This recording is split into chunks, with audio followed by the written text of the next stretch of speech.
beautiful city of Wilsonville in the state of Oregon. My name is Jong-woo Han. I am the president of Korean War Legacy Foundation, which has about 1,500 interviews of Korean War veterans, not just from the United States, but also from other 21 countries that participated in the Korean War.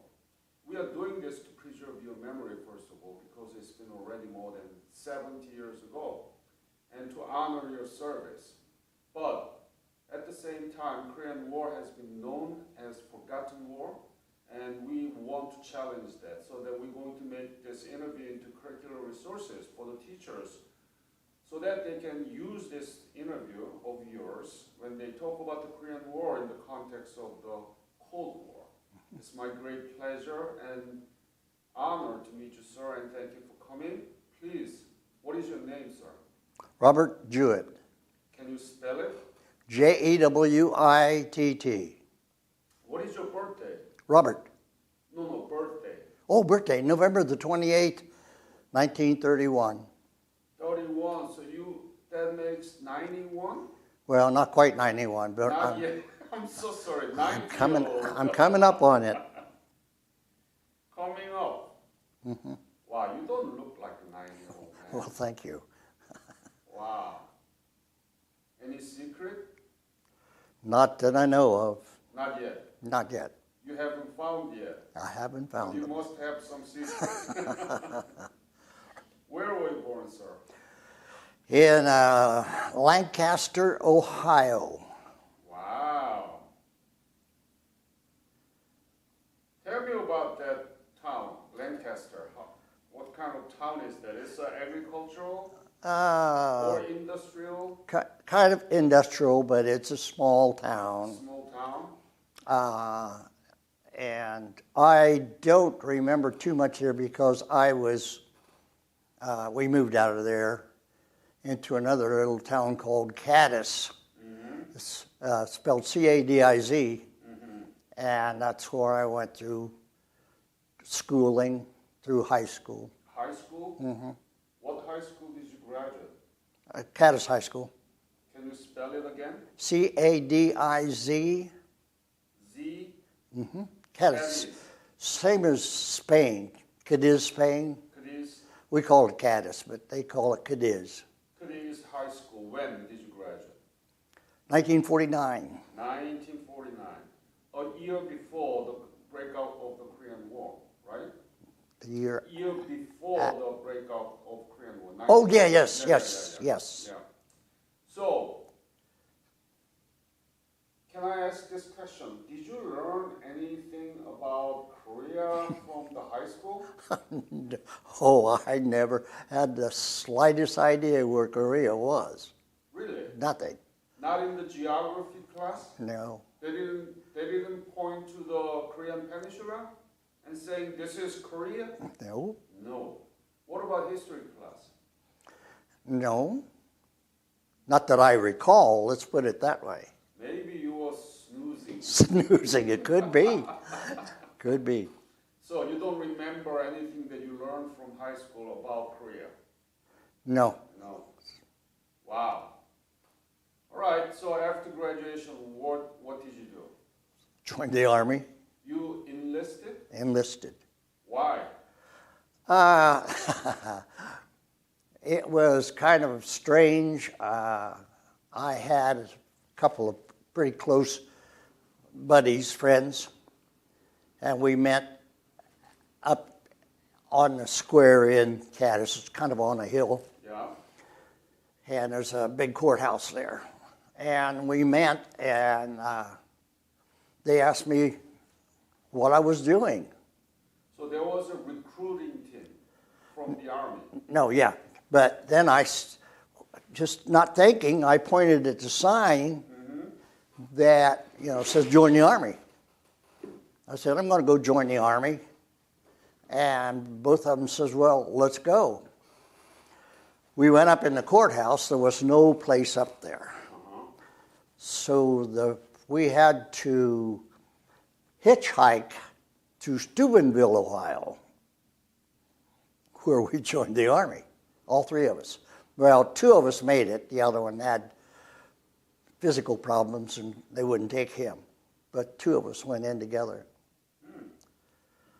and stayed together most of the time. I mean, not necessarily in the same companies, but we'd be in the same battalions and stuff. When was it? What year did you? 49. 1949. What month do you remember? Was it? Yeah, October the 28th. October 28th of 1949. You enlisted to the army. Mm-hmm. Where did you get the basic? Basic training.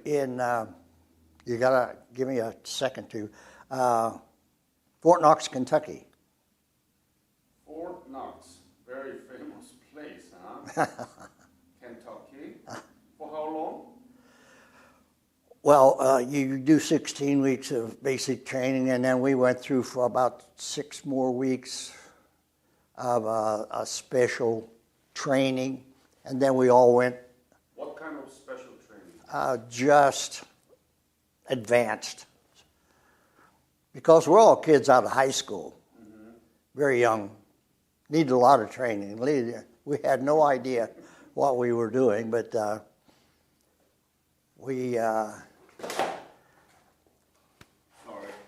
in basic, it was pretty rough because we weren't, and it was in a really, really cold winter because I went in October, late October. Right. So it was a cold winter in Kentucky. But then I found out there was colder places, though. You tell me, where was it? The coldest place? In Korea. Korea. Oh, yes. But you were ready. You were prepared to go to Korea because Kentucky was cold. Yeah, in that case, I was put in, well, my buddy and I both were put in a armor outfit because Fort Knox is armor, or was anyhow. And we had just gotten in there, and really we didn't get ourselves any training much because we were busy. Oh, they made films that we brought the tanks in and they used them, and Got it. and so we did a lot of that, and we had what they called school troops there that they would bring them out in the field, and we would kind of teach them about the tanks and whatnot, firing, the whole thing. So up to that moment, you didn't have any idea where you were going to be. At that moment, I was going to be right there in Fort Knox. I knew that. Yeah. And it was strange because my buddy and I got together and had, with the 4th of July weekend coming up, that was 4 days off. So we got a 3-day pass hooked onto that thing. That gave us a whole week, which we didn't get a chance to use. Right. So when did you leave from the United States to Korea? From where? San Francisco. When was it? I'm not sure of the date. You don't have to tell me the date, but what about month? Had to be August. August and 1951. August, yeah. No, 50. No. You're right. No? Oh, 1950, yes. So you were there in Kentucky in 1949. Yes, and then when this started, I was still there. So when did you learn about the breakout of the Korean War? Where? Right there. In San Francisco or Kentucky? No, in Kentucky, because, Kentucky. yeah, because that's what I was saying. We had a 4th of July coming up. Yeah, that's right. So you were supposed to have this July 4th parade, but you couldn't do it because of the breakout of the Korean War. Right. What was your reaction when you first heard about the breakout of the Korean War?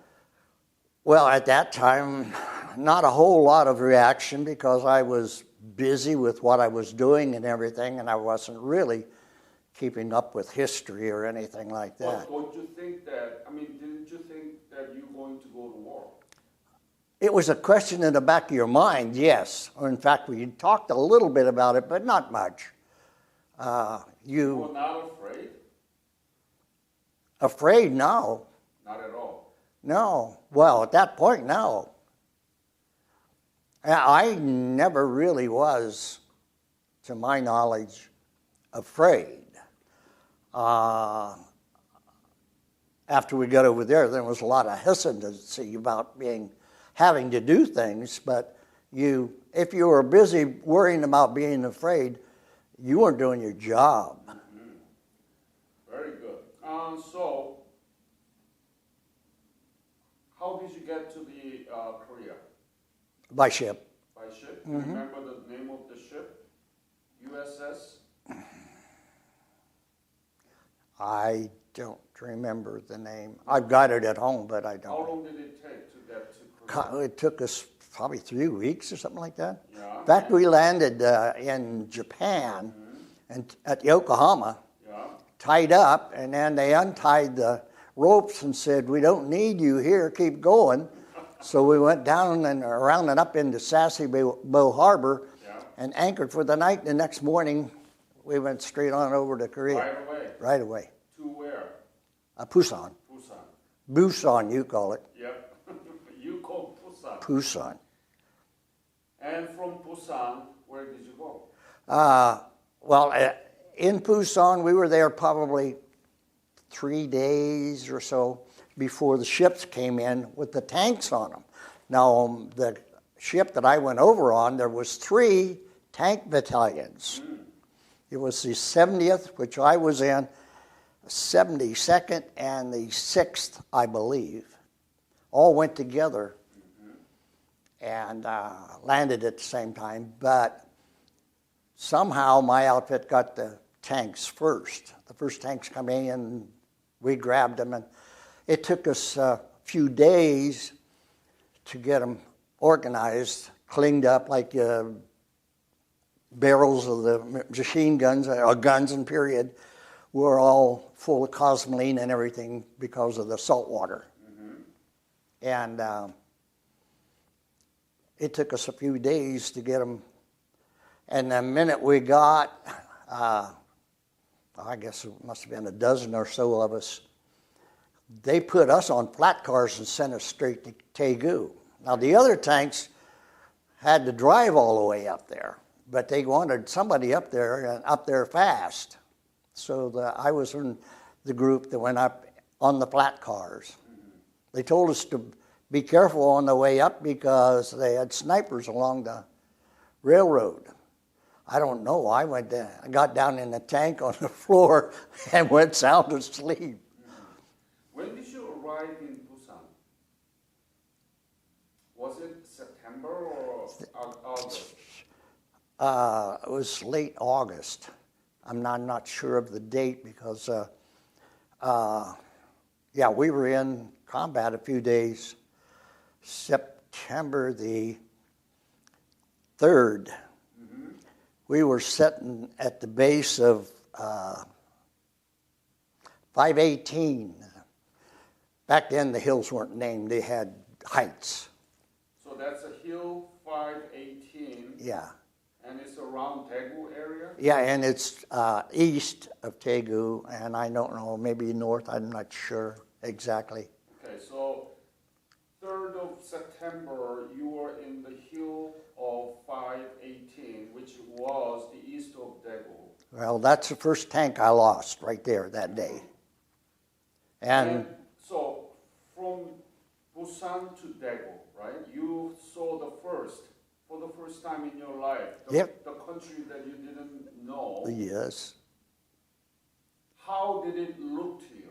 Can you describe the details of the scene and people and the conditions of the country and the buildings and so on, please? Oh boy. How was it? Be honest. Just give us all the things that you saw and you remember. Well, all the houses were thatched roof houses, other than in Busan or in Daegu. They were all thatched roof houses. And of course, it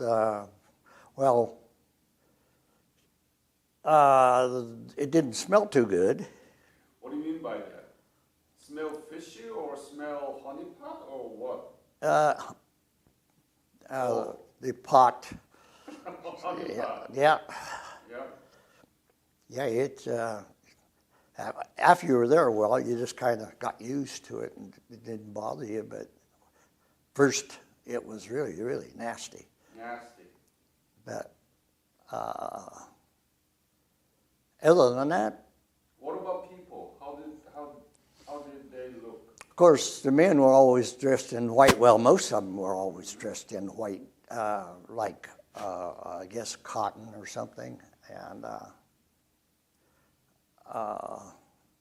I know the women that had babies had them on their back, and they had a thing across their breast here to hold them on their back, because when they get hungry, they just reach down and grab them and put a breast in the mouth, and away they went. She kept right on going. Yeah. And that was really strange to me, because I had never seen anything like that before. Mm-hmm. And of course, people were always working in the fields, always. Didn't make any difference what the weather was. They were out there. In the middle of war. Yep. Well, they have to eat. Yeah. And that's the only way they got to eat. What were you thinking when you faced that first scene of Korea? And did you know why you were there? Well, yeah, because the communists had come through their 38th parallel and was trying to take over the country. Mm-hmm. That's where I give President Truman a big, I don't know what I want to say it is, but he had the right idea. He got lots of flack for it, but and the worst part of the Korean War was the people back home didn't all seem to be that interested in it. It was just a war we got into we shouldn't be in. Right. And so, what was your unit at the time? 70th Tank Battalion, 70th. 70 Mm-hmm. Tank Battalion. It's supposed to have been heavy, but Tank battalion of what? Division? Regiment? no, tank battalions were kind of separate. Separate. We were attached to to the 1st Cavalry Division. 1st Cavalry Division. Yeah, right here in Daegu. That's the ones that grabbed us real quick when we pulled in the flat cars. Because we were attached either to the 24th or the 25th on paper, but they said, no, you're not getting away from us. And what was your rank? Private. Private. And I think on the boat over we made private first class. I see. And what was your specialty? Tank crewman, Tank. anything they needed, you know. Like what? What did you do? I ended up at first being the what we call a cannoneer, or a loader for the cannon, and the 30 caliber machine gun. Up in the turret. So you were protected. Oh yes, from that, yes. Oh Yeah. yes, they love to shoot at a tank. They can't hurt it, but they can shoot at it. And please tell us about the situation there at the battle. How severe was it? How close to the enemy? Can you describe the situations at the time that you were in the Hill 518? Oh, we was right at the base of the hill, and With the tank in it?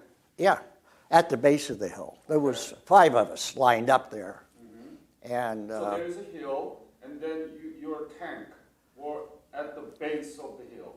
Right. And? Over to my right was the road came through, and there was a bridge. Yeah.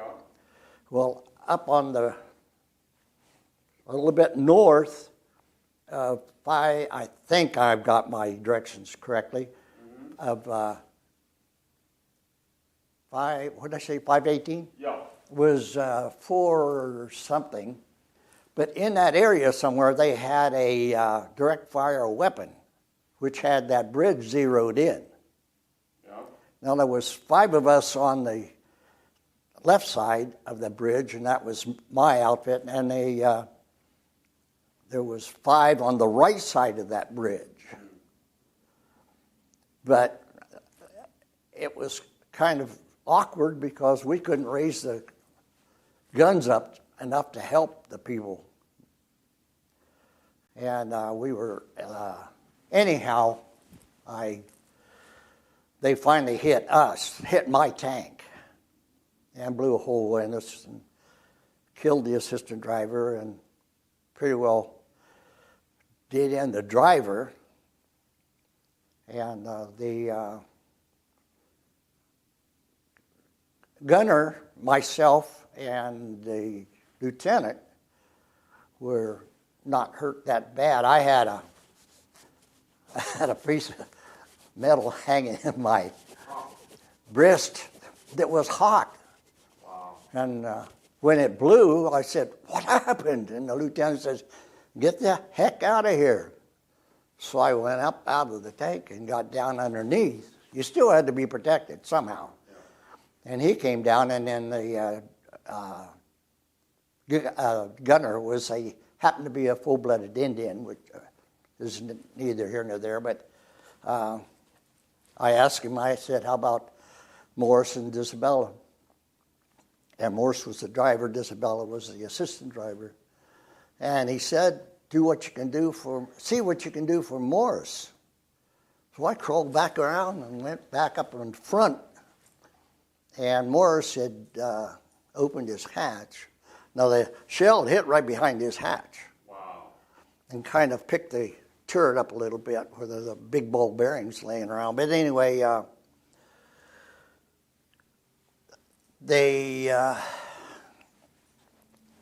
I went around to the front of the tank, and he had opened his hatch. He had his right arm over the tube, and the left arm down the front slope plate. And the blood was... Anyhow, I grabbed him under the shoulders and picked him up out of there, and drug him behind the tank, and then way out there was a Jeep. And there sat the lieutenant and the gunner in the back of the Jeep. So I drug him out there and put him in the seat. And the lieutenant grabbed him by the shoulders, and I put his feet in. He says, "Tell the platoon sergeant to take over." Gone. And I looked over at the platoon sergeant. He raised his hatch up and says, "I heard him." Bam. So I'm standing there thinking,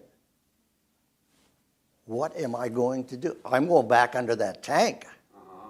So I did. I went back under the tank. You mean he was killed? Huh? He was killed? Who was killed? He was just looking up and then... No.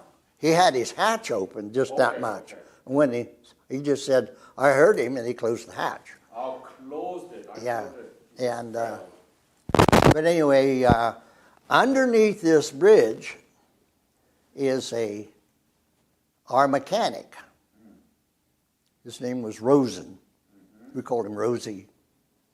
And he kept yelling, "Come over here with me." Well, they're landing between me and him. Why should I even attempt that? And I kept waving him off. He wanted me over there because he wanted company. So anyway, they let up, didn't fire for a little bit, and I thought, well, this is my chance. So I got out and I'm running as hard as I can run. I get almost under the bridge, one lit, I don't know where, somewhere right behind me, picked me up and shoved me under the bridge. And I'm laying there in the sand, face down, And Rosie's yelling at me, you know, and finally I never did answer him. I just got up and crawled up against the bridge abutment, and because I was kind of numb at that point in time. You know, the battle, the Hill 518, and the battle that you engaged was part of Dabudong battle. Was that? Dabudong. Does that ring the bell to you? Yes, I've heard that. Now, I don't know what it means or anything, but I've heard that, yes. It's a very famous, well-known battle Okay. where that has so many people killed there. About 10,000 of us were killed there. You know? Did you know that? I didn't know that, no. I didn't know any amounts. About 10,000, and then enemy 24,000. Oh, boy. One of the most severe battles in the Korean War, and you were there. Did you know that? I didn't know about that, but yes, I was there. Say Da-Bu-Dong. Da-Bu-Dong. Yeah, that's the name of battle that you were engaged. Yeah. Da-Bu-Dong. Da-Bu-Dong. Da-Bu-Dong. Yes. We did the breakout at that point. Yeah. I know that's when MacArthur was going to go into Incheon. He said, break out. Yeah. No matter what, break out. And we did. Mm-hmm. Now, my company, with a lot of other people, broke through and started up the long haul. And it was probably the first 5 tanks. Well, all of our company was in line, but there was the first 5, I think it was 5 vehicles were tanks leading everything. And then it was just a steady stream after that. What was the name of tank that you were in? I was in M4A3E8. M4 4 A3 A3 E8. E8. Now, during the war, the Second World War, Yeah. Patton had the M4s, but he didn't have the E8. Now, and he had a 75 millimeter cannon. It was kind of a short barrel. With the E8, they lengthened the barrel quite a bit, put it to a 76 millimeter, and put a muzzle brake on the end, which gave the shell a boost when it went out. So we didn't know if we could take on a T-34. T-34 is the enemy tank. Yeah. Right? Yeah. And how many crew were inside of the tank? M4. 5. E8. 5 people. You had a driver and an assistant driver, and the assistant driver had a 30 caliber machine gun down there that they could use. And you had up in the turret, you had the loader, the gunner, and the tank commander. So you were the loader. I was a loader. Yeah. Did you have soundproof earphone or anything like that? No, we didn't have that.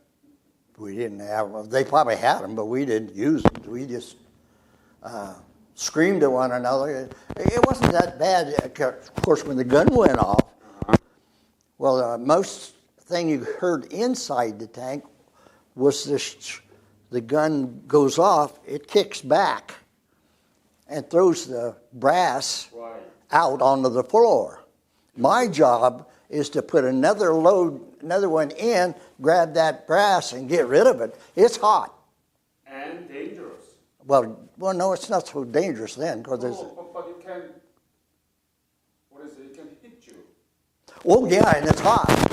You didn't grab it with your bare hands. Yeah. And it was September, so it wasn't that hot inside. Just plain warm. Warm? You didn't have air conditioning. Oh, no. Everybody thought that in there, you guys must have it really nice in there. When that metal gets hot, it's hot. What about heater? Did you have a heater? No. No heater? No heater. So in winter, it must be very cold. Yes. Oh my goodness. Yes, this is cold in the winter, is hot in the summer. And did you have a water or food? Well, you had, in the tank there, you were lucky. Because, yeah, you could, everybody tried to keep a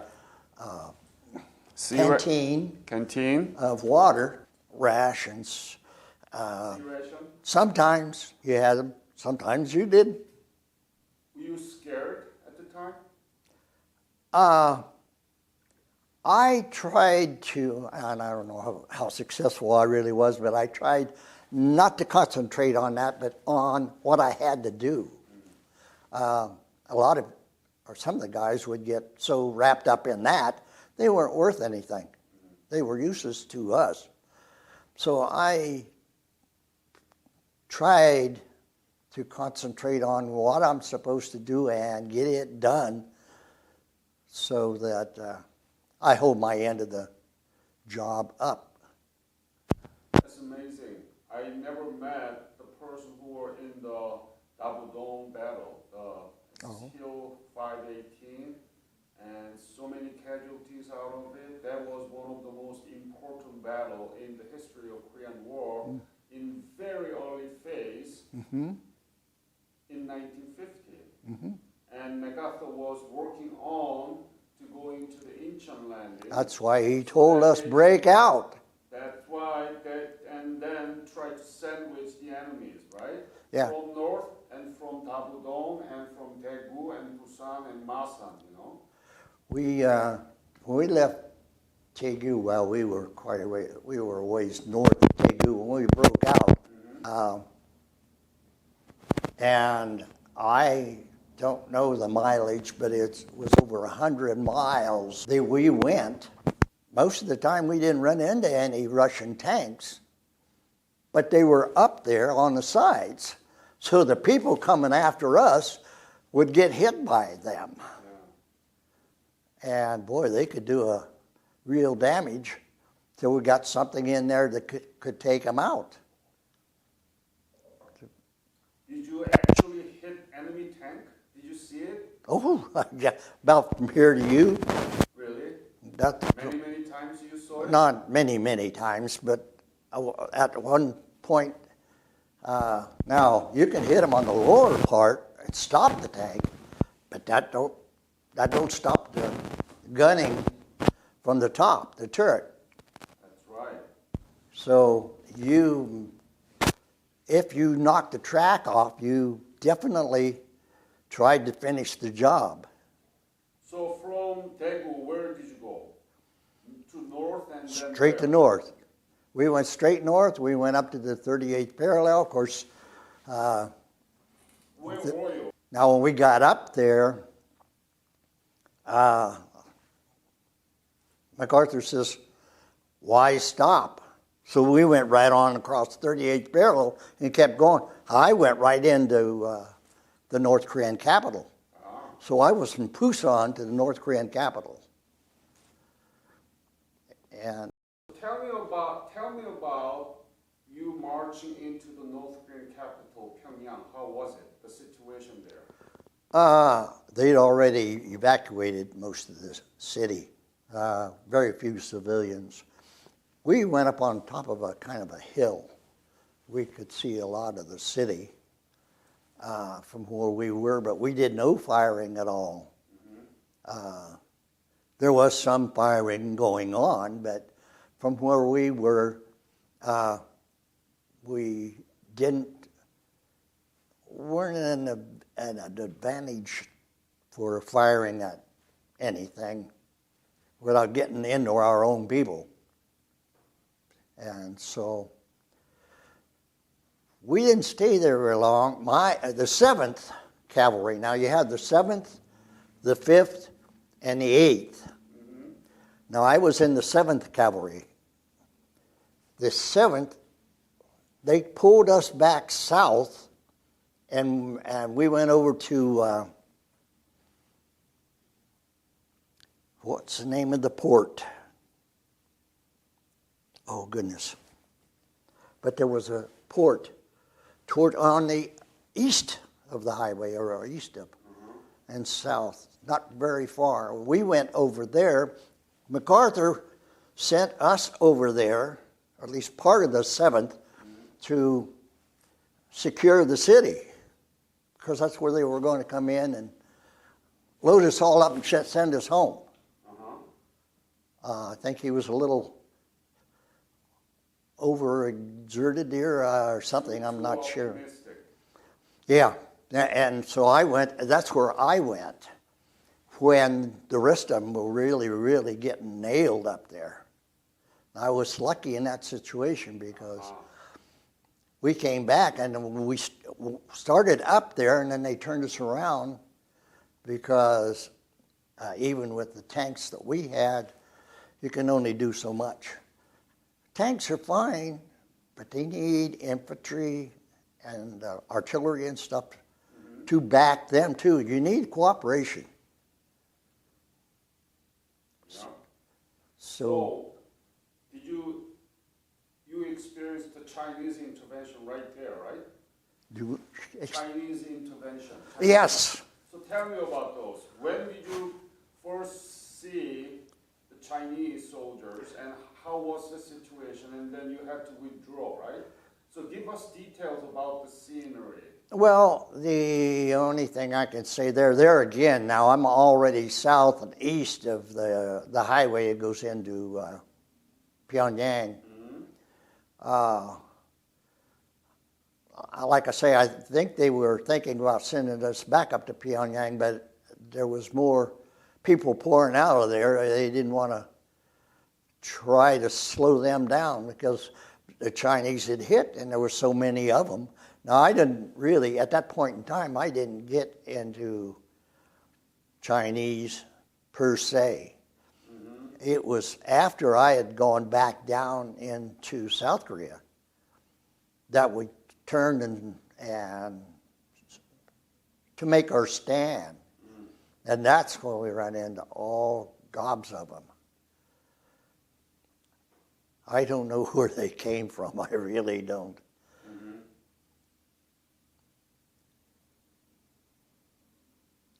So what happened to you? Did you withdraw from there, right? Yeah. How was the situation?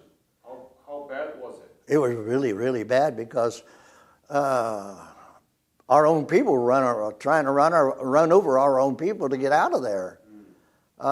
It was chaotic, really chaotic, but and they wanted to use us as much for protection as they could, so they would let outfits come back through us. Were you still in the tank? Yep.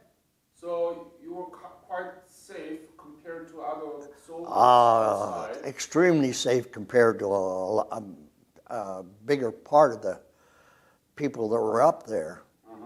Yeah, because like I say, they were going to send us up there, and then they decided the situation is in very bad. And they wanted to have us more for protection of the people coming through, because they were all shot up. And what about refugees? Were there any Korean? No, there was some, but I think they knew to get the heck out of there. North Koreans we weren't friendly to them. I mean, we didn't. They knew that. Yeah. So they're going to go some other route, mainly up in the hills and stuff. So when did it happen, the withdrawal? Or was it around, when was it? Was it still 1950 or 51? No, it was 50. 50? Yeah. December? November? Probably November. November. So the whole unit and the soldiers were dispirited, right? They were really down. Yeah. In terms of their spirit. Yeah, because how can you? how do you fight a horde? You know, all of these people, and they're screaming and hollering and blowing whistles and bugles and whatever. And you're not, what do I want to say? You haven't got it together. You're not cooperating with somebody else. You're trying to exist on your own and help everybody you can. But basically on your own. At that point, yeah. Yeah. Before we crossed back over to the 38th. Did you actually see Chinese soldiers? Oh, yeah. How many? Oh, I have to see. I tell you what, Yeah. at night, it was cold. I mean, really, really cold. Yeah. At night, they would love to, it was snowing, or, well, snow on the ground. They love to charge. And it'll stand the hair up on the back of your neck when you hear them out there. They're screaming, they're blowing bugles, and stuff like that, and you're wondering, you know, and you can't see anything. Wow, that's really scary. It is, even in a tank. Now, if you're not in a tank, it's a lot more scary. But tank can be the very good target, you know. It's so Well, they are, fast, right? yes. And I know we were trying to, there was one night there that was cold. Oh, man, it was just, everything was froze. And the roads, not being roads, just actually more or less two lanes. A lane going one way. If you meant somebody had to move over and let them by or whatever. But and at night, I know we were fighting with that particular night we had Greeks with us. And I'm the front tank at that point. Yeah. And these Greeks were coming up the roads on both sides of us. But our problem with the tank is that you going at a place like that, the North Koreans and the Chinese would lay in the ditches with charges. And as you went by, they would stick them in your track. Okay, the tank's done. So they know there's no more tanks coming through because they can't get around them.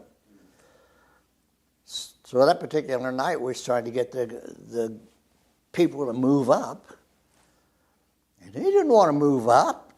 You're a tank. You go up there. They don't realize a tank is very vulnerable without the infantry. Very vulnerable, yes.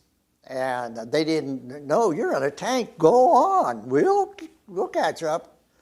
So finally, my tank commander radioed back and said, I can't get my people to move up, and they're drifting behind, you know. So they told us, turn around, come back. So we did. But it's just one of those situations. Yeah. Were you thinking that you're going to survive it or being killed there? I never thought about it. I really didn't. I didn't want to even think about it. I just wanted to do my job. Did you have any food still on that time? Food? Yeah. Usually we had food. They made darn sure we had food. Okay. One area there, we took this big town. It's a pretty good-sized town. And I can't remember if it was north or south. But it was a bank there. And I don't know who, we didn't shoot into the vault, but somebody did. They made a pretty good-sized hole. To the bank? Into the bank, into the vault. Wow. So my nose was hurting me, so I got off the tank and run and dove in that. And I come up with money, paper money, all over the floor. I mean, it was deep. and somebody hollered that, moving out. Well, they don't wait on you. So I reached down, I grabbed 2 handfuls of money and dove back out there. There was a couple more guys in there. Dove back out through there, and I had to run my tank down, and I had to get on it from the back, which is not easy when it's moving. They don't even know I'm not there. And anyhow, I got on the tank. You could be a millionaire. The last, anyhow, that night, they had a road that came in from a side direction. And so they wanted that protected, or at least somebody up there. So they took 1 tank and a squad of infantry. A squad's 9 guys. There's 5 of us. And so they drove us up, took us up there, and there was a little housing area, straw huts, where you went in the front, and there was, it was almost completely closed in, so that the inside they had. Anyhow, we got set up, and the infantry they had some little pigs, about like that, running around, and these guys were trying to catch those pigs. And I finally asked them, I said, "What are you going to do? We're hungry. We haven't got anything to eat." I said, "You better forget those pigs and catch me some of these chickens so we can do that." Yeah. Oh, okay. So they must have caught half a dozen. Now, in the middle of the place, there's this stacked bags of rice or whatever. I don't know what it was. It might have been sand. I don't know. But there were stacks of it there. But right in the center of the little courtyard there. So anyhow, I cooked, boiled, because the only thing I had there to use was to boil it. And of course, 9 of them and 5 of us, we went through them chickens pretty quick. So they decided they're going to get some more.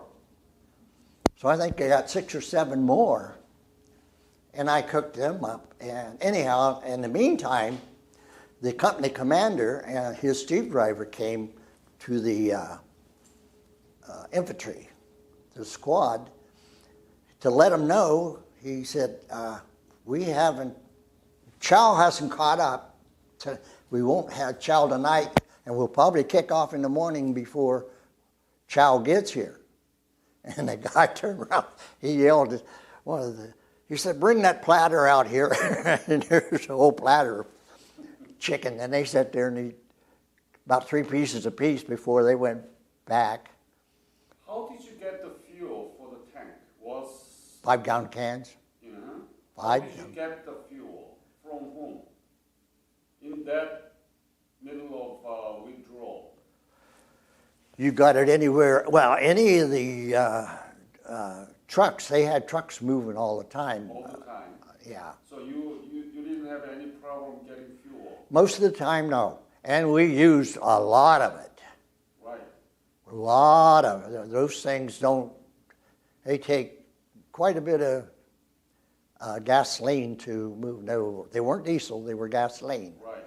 So you didn't have any problem securing? In most cases. Sometimes, a few times maybe, but no, in most cases they made sure they wanted you to move. Of course. So what happened? Did you come back to Seoul and go south? Mm-hmm.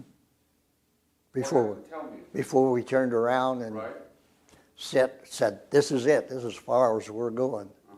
And then what happened? And then they started hitting us.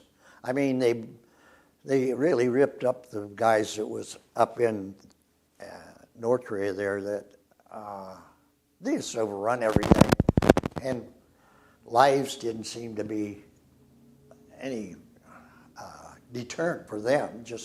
They just poured people in there. They didn't have a whole lot, but they just kept pouring people in there, and you couldn't drop them fast enough. So you went up to Pyongyang and then came down again back to Seoul. How was Seoul then? It was in pretty bad shape. Tell me the detail. Don't just say bad shape, but can you describe the buildings and people and so on? When we went up there, first made the drive through. Yeah. We just hit the edge of Seoul and kept going towards the 38th parallel. But Right. the tallest building I saw in Seoul at just the place that I was Right. was 3 stories. Everything else was very small. But that was on the way up to Pyongyang. Yeah. But what about when you came down from Pyongyang? And a lot of them were all burned out or blown out or whatever. Yeah. There Not was much left. not much left at all. And so you stopped south of Seoul and then you went up again? Well, Where did you go? just to the 38th. 38. Yeah. Where were you? You remember any No, name or location? No, I can't remember. I remember we're in a town there was a creek came down through, then the town was on the hillsides on both sides.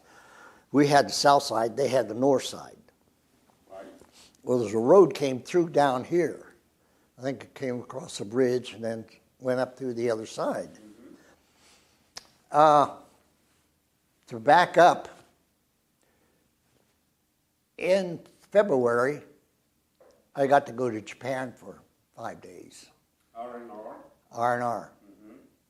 And when I came back, my tank of all, they had 2 portable flamethrowers in the battalion. Able Company got one, Charlie Company got one, was in my tank, in Charlie Company. So you were in Yeah, now Company C. this is right down to the bow gun. I mean, this is not a big, huge thing. It's down where the machine gun sticks out the front of the tank, which means they got to be pretty close Yeah. before you can do any good. Actually, it never did really work as far as I was concerned. But anyhow, this town we were in, I was telling you about that, was on this creek bank. We came in down below on the First Street. There was a next street up, there was tanks up there. So we came down below. You'd have to shoot up at stuff and you really couldn't see anything. So we went around them and went up above. Then you're up pretty high and it's kind of hard to shoot down. So we came on down and as we were coming out in, excuse me, tank battalion, you have 5 tanks. The first 3 tanks are the platoon leader or an officer. He's in charge of all 5 of them, but the other 2 tanks is the platoon sergeant. Excuse me. And I was on the platoon sergeant's tank, and they had put that flamethrower in there. So when we got up to where they turned left, the lieutenant said something over the radio. And my tank commander yelled back at the tank behind us. He said, what did he say? And he said something about the bridge. Maybe he wants us to go across first. Okay, here we go. We got across the bridge all right, and we got over on the other side and kind of started up. And boom. What happened? We hit a mine. They claimed they had well over 200 pounds of TNT in it. But in the tank, on the sides, each side has 3 suspension systems, and this is to hold the track down on the ground. and there's 4 huge boogie wheels in each one of them. It took one whole section, blew it off the tank, and threw it way out in sand way out there, which dropped the tank down. Well, it busted the track on the other side, but it didn't make any difference. We couldn't move anyway.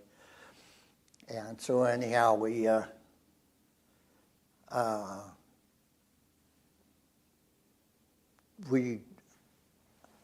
seeing as how we couldn't really use the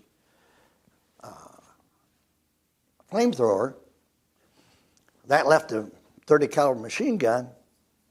And of course, at that point, I'm the gunner. And I told my loader, I said, "Oh, they wanted." The driver says, "What do we do now, Mac?" And I come back on. I said, "Mac, hell, Mac left." And he said, "Well, I'm staying here." And I said, "Well, we're dead in the water. So you and Qualls come up here and get ready, and I'll keep you covered while you get out." And anyhow, I told my loader, I said, "Give me a fresh belt of 30 caliber machine gun, because that gives you 250 rounds." So when he put it in and jacked it back twice, and I started firing, and Flynn started out of the driver's hatch, the tank commander's hatch, and one of the Qualls or somebody started out of the loader's hatch. And they stuck their heads up and ping, ping, ping, pulled their heads back down and said, "We're staying with you." But anyhow, it turned out all right. Were you in the west side or east side of the peninsula? Where were you? 38 parallel, where were you? Left or right? Well, I'd say we stayed right in, just to the right of the capital, Seoul. Seoul? Yeah. And you don't remember the name, the place where No, the tank crew didn't have information that was given to the tank commanders. Got it. And they had maps and things. I never even got to go through the maps. You had to take care of your job. Okay. So where did you sleep then? When you went up to Pyongyang and coming down, okay, did you sleep inside of the tank? No, and it depended on the weather. Now in the wintertime when it was cold, I would get out on the back deck, because where the motor was running all day, it'd be nice and warm for a while. Yeah. And then it would reverse. After the heat left, it would get just as cold as it was warm. But by that time, we were probably up and moving anyway, because somebody had to be awake on that tank 24/7 if you were out in the field. When did you leave Korea? In May, I believe. It's either, May of 1951. May 51, yeah. Yeah, I was only there not quite a year, almost a year. And during that time, there was the most severe battle period.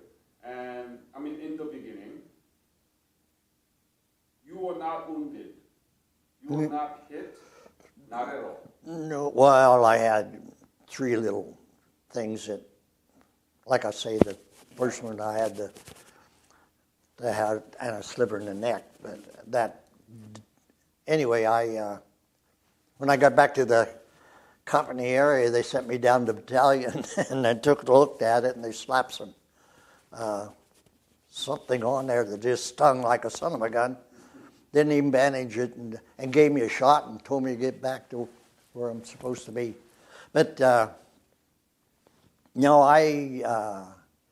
had a little spot on the back of my leg where I got a little bit, and I was hit 3 times, but never anything that I was lucky. I was extremely lucky. Yeah. There was times when I should have gotten it and didn't. When you left Korea, what was the feeling? I mean, think about it. The World War II soldiers, the World War II was an obvious victory, right? Mm-hmm. And everybody knew about what's going on in Germany and France and England. Everybody paid attention to it. Everybody worked for the World War II, right? Right. And when they came back, everybody was reading them, right? Right. Famous picture, the kiss scene of kissing in front of Manhattan, you know? Mm-hmm.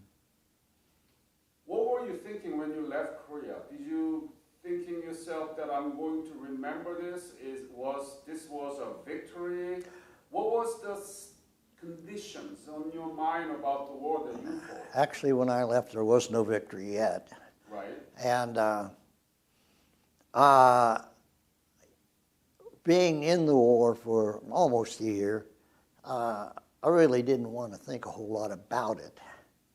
So I kind of put it out of my mind. I was married not too long after, and she passed away in 98. But anyway, she never knew anything about what I did in Korea. And it wasn't until quite a ways, until here just a few years ago, they're starting to say, hey, we need this information. Well, I never really thought about it. I didn't forget it, but I didn't. So I've talked, the last few years, I've talked more about the Korean War than I ever have the whole total part of my life. When did you begin to talk about your stories to people? When was it? I really couldn't tell you that. Why did you think that you want to let people know about your war? Well, when was it and why? Why did you change your mind and so that began to talk about it? I guess I don't know before then, but you had the chance to go back over there. Did you have a chance to go back? Yes. When? I don't remember the date. Year? Can't come up with that right now. How many years ago? It was a few years ago. So it was 21st century? Yeah. Okay. Was it the 21st? I'm not sure. It's a 20-something. Yeah. Not 19. Oh, no. 20-something. You've been back to Korea. Yeah, I went back to Korea. Invited by MPVA? Yeah. And tell me about it. What you see? We flew into Incheon. Mm-hmm. And I'm thinking, oh my God. You know, look at this airport. I wasn't there when I left. Put us on buses to take us to Seoul.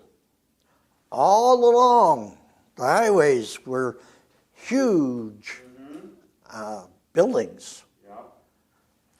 And I'm thinking, holy cow. And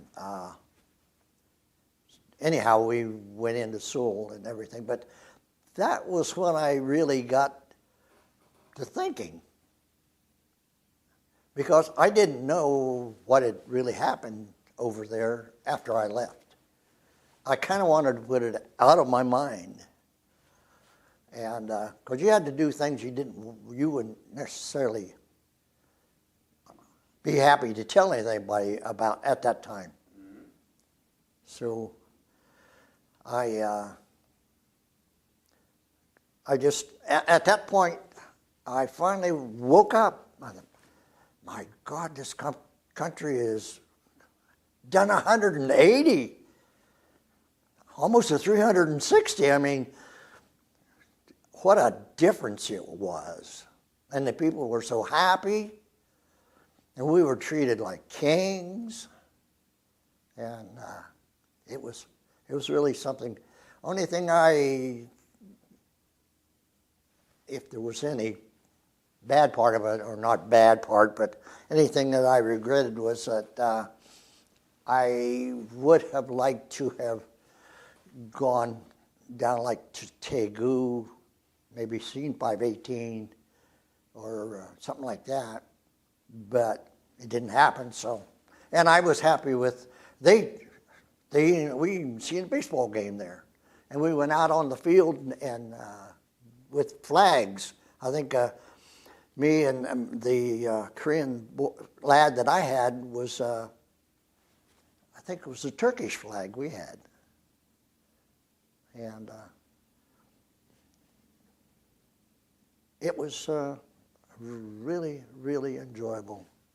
How was Seoul? Fantastic. Boy, I'm telling you, it had, well, like I say, it just, there was so much difference that, and actually in Seoul itself, I only hit the edge of it during the war. But I knew that there wasn't that much that I could have seen inside. So when... So many buildings? Yeah, and huge buildings. Did you ever imagine that Korea would become like this? No, when you left Korea? No idea that it would ever happen. Anything like that. Well, you can't imagine what it made a difference in my thoughts about Korea.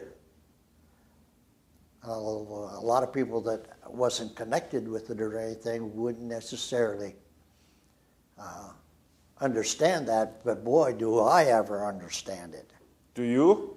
Yes, I do. What is Korea to you now? You didn't know anything about Korea. You didn't learn anything about Korea in high school. Now you know. What is Korea to you personally? Well, it's another great nation now. It's Doesn't seem to be so personal. What is Korea to you? I guess it makes me feel good that I was there, was able to do what I did to help it along. Mm-hmm. And I think that's probably about it. I really appreciate what the people have done with their country. Mm-hmm.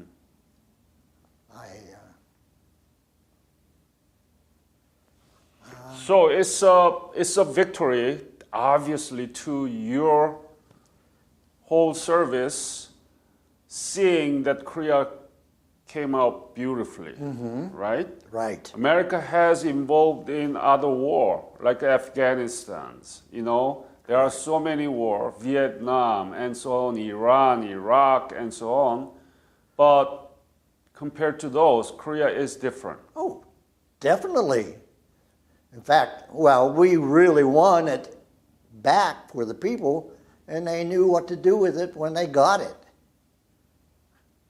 So that was a big help. Mm-hmm. We did right as far as I'm concerned. Mm-hmm.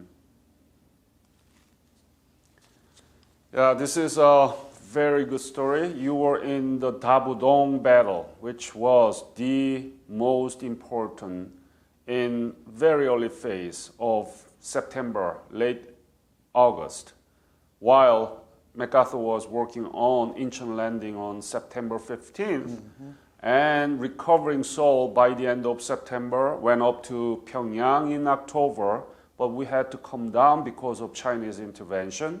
You were all over there. Oh, yes. You remember that, right? Yes. I remember the Pyongyang River. Like I say, we were on a hill, so you could see quite an area there.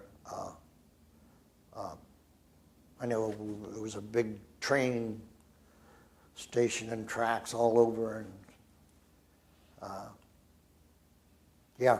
You are the living witness of this whole first phase of the Korean War. I hope I'm around to be a witness for long. And I want to thank you for your honorable service. Oh, well, you're very, very welcome. Yeah. Really. That comes from the heart. And we are going to use this interview of yours.